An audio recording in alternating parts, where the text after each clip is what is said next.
My call to everyone present in this historic summit is for us to work together and converge our efforts on African priorities. Nyasi mar pinje Afrika ewi lokruok chal ma kor lwasi. Chakore yange boma Nairobi ka jatend Kenya William Ruto okwayo pinje Afrika mondo oriwre. We'll actually have mature cane in the next 4 months. So by 1st of December, we'll have enough sugar again in this country and we'll stop importation of the sugar. Mag sukari maimbo mar Kenya biro yaw mar chako tich dwe mar 12 bang' lorgi kuom dweche 4. The suspect sensed the presence of the officers and tried to escape. Bila mana mbali, kaunti Mabusia makobunde ariyo kido mag G3 kod lisasi 20 mag chich nine ichano tim godo mau.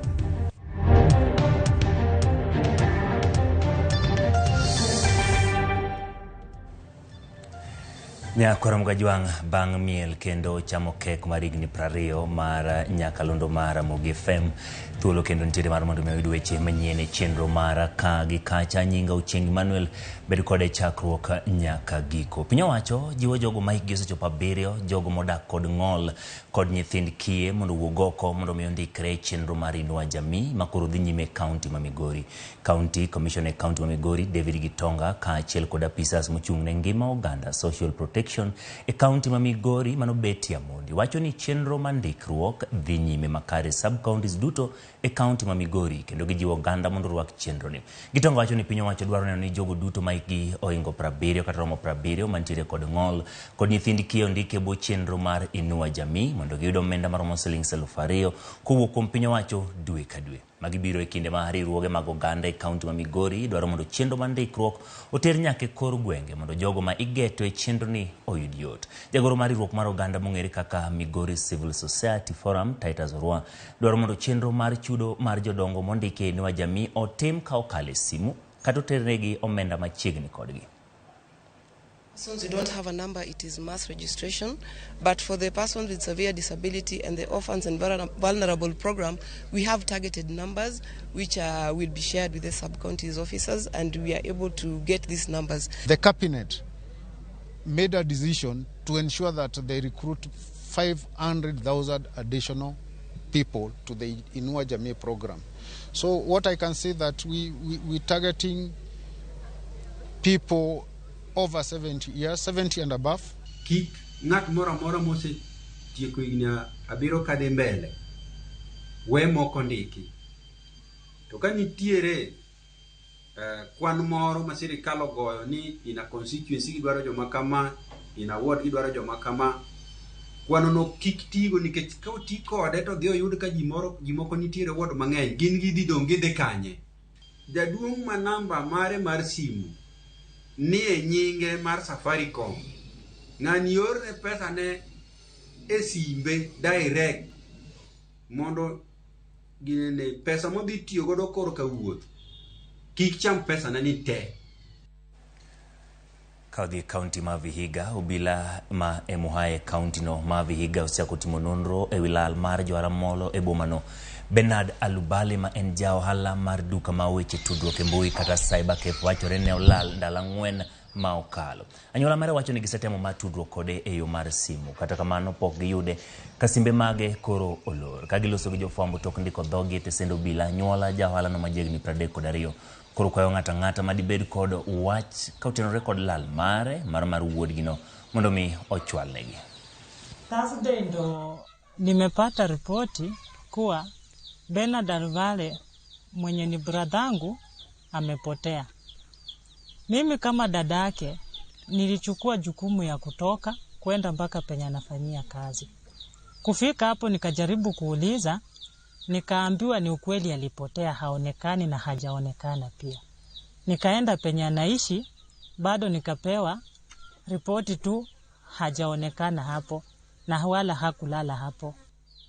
Niko na huzuni mwingi sana. Na sijasikia mtoto yangu anakosea mtu ama anafanya nini.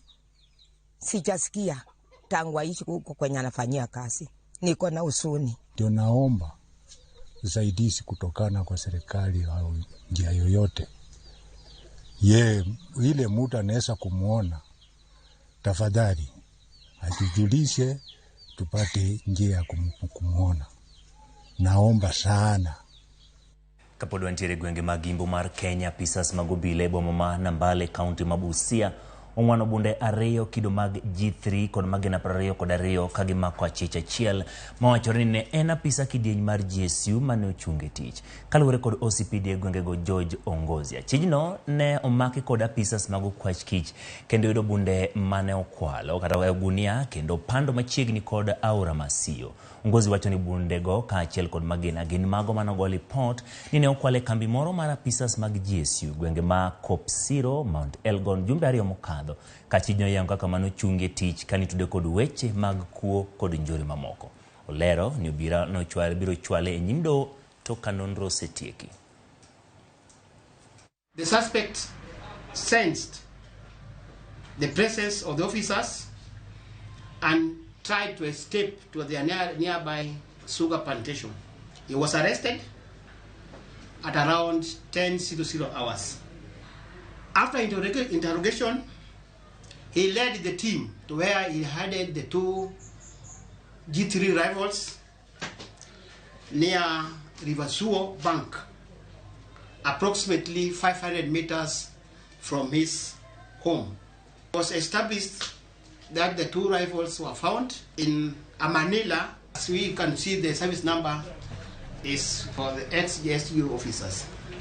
The suspect is with us.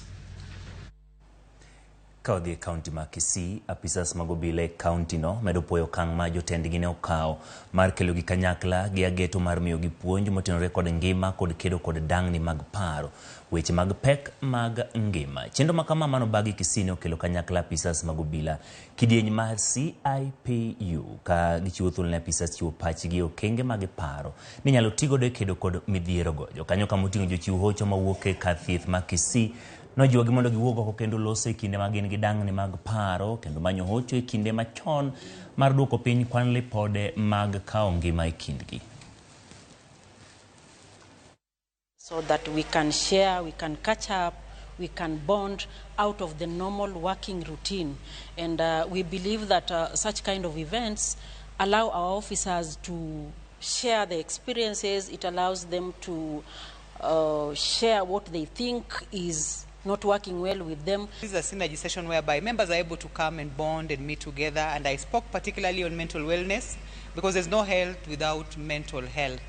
And being that these are people who sacrifice a lot for our nation, it is important that once in a while such kind of synergy sessions are organized to help them sit down and reflect and also give information on. We many times see people committing suicide. By the time they commit suicide, we have failed to recognize what to call the red flags of depression. And therefore, at KTRH, luckily these officers are recovered medically and their cover is accepted at KTRH.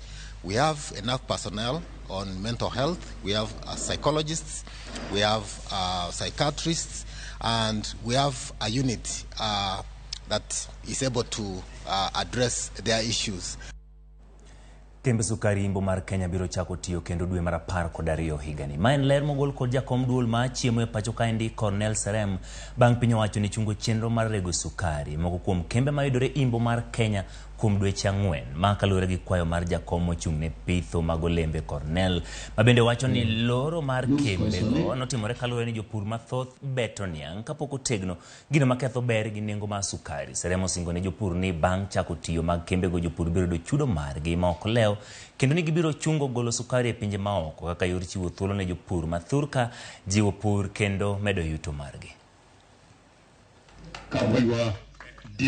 Tuko tumesikia kwamba tumefunga factories sukari, especially those who are in the western region na Nyando region, Purposely kwa nini tuliamua kufunga ni kwamba hatuna miwa kutosha kushaga na kuproduce enough sugar in those factories.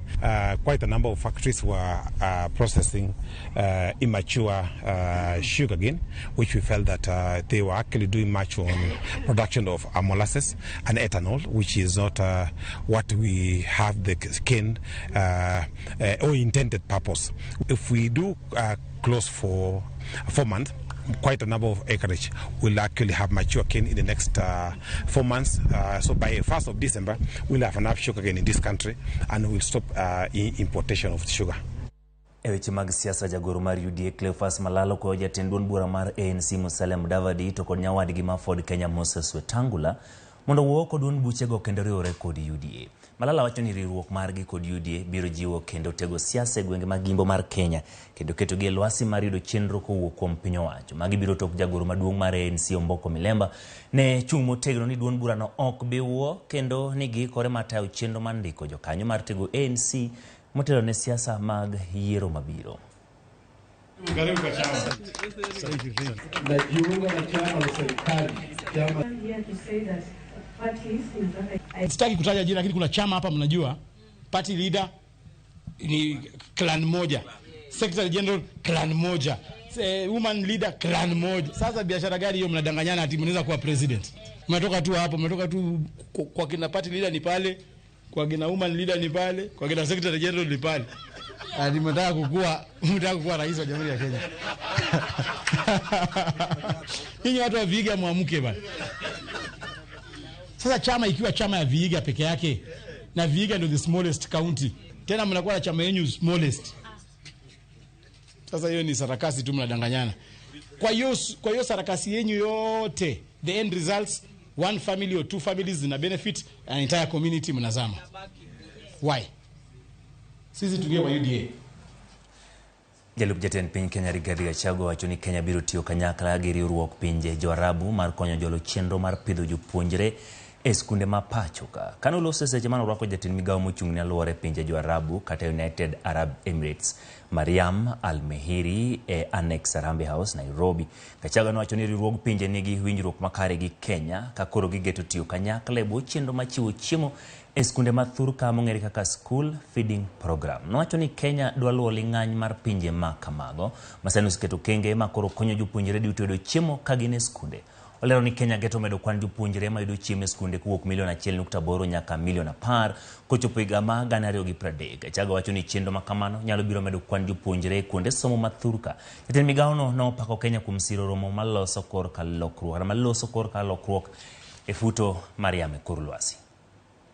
Has come out of the worst drought in 40 years after 5 failed successive seasons, and as a result millions of children are out there not going to school, and we have tried and it is working in areas where we have school meals program. The enrollment in the school is very high and the retention rate, the children stick in school. So we really want you to intercede for us with your government, to be our advocate and see whatever support you can give to this country in that program, and it's well laid out in the concept note that we sent through diplomatic channels, and we trust that in keeping to our tradition and friendship, the United Arab Emirates will hold our hand and assist us in that aspect. Nyakwara Mugajwang mago emame somo ka weche manyien yudo thuolo mar ikoni gi lak seche gi chendo mar ka gi kacha par ni mesomo ka weche manyien okotieko gi kanyo kromo saa 1 mar odhiambo chendo mar ang'ichwelo njire mathoth ma pod mesa ka weche manyien ikoni ka achiel kod bende kromo saa 3 mar otieno chendo mar oimore. Ng'ato penja kaendi iluonge ni Florence Achola gin ka achiel kod Hannington Ochola ni to chieng' Emmanuel bendi ng'eyo miel achiegni dhi e sikul. Warom kendo odiochieng' machielo nyinga Ochieng' Emmanuel.